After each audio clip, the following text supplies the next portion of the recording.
The select list on our general query can also be columns from different tables.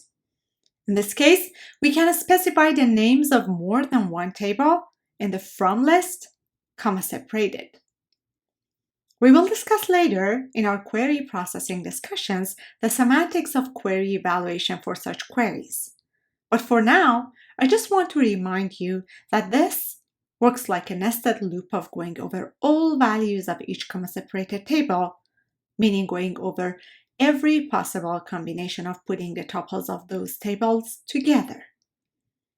So, for example, select name from students and enrolled will return the name column from the table student, each value repeated for 8 times, as that is the total number of rows in our example enrolled.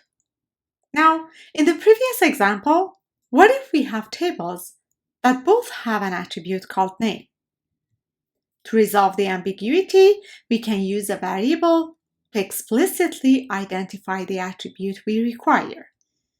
This could be performed by either specifying the table variable and using the attribute in that table, or by specifying the table name in selecting the attribute.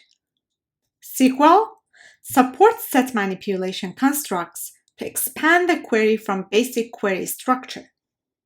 Note that the result of a query is a set of tuples. Therefore, we can use set operations such as union, intersect, and except on SQL queries.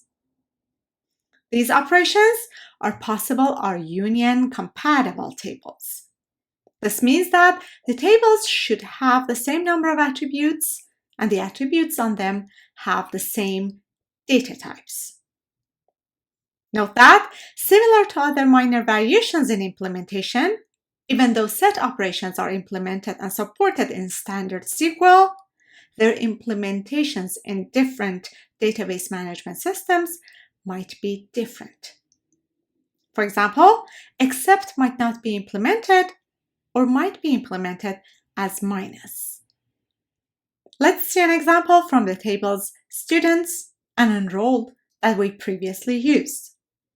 Suppose we want to find the students' names who have taken 120 or 125.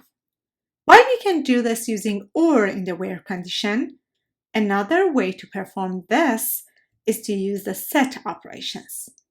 Let's see how. To do this, we can first find the set of student names that have taken course with CID 120.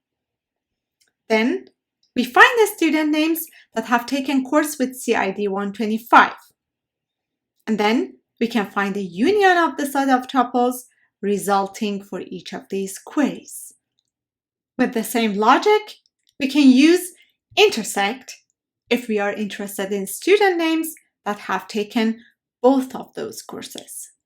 And if we are interested in student names that have taken 125 but not 120, we can first find the student names that have taken course with CID 125 and then exclude the students from that set that have taken course with CID 120. Unlike other SQL queries, set operations eliminate duplicates by default. But if there is a reason to keep these values, we can perform that using all keyword.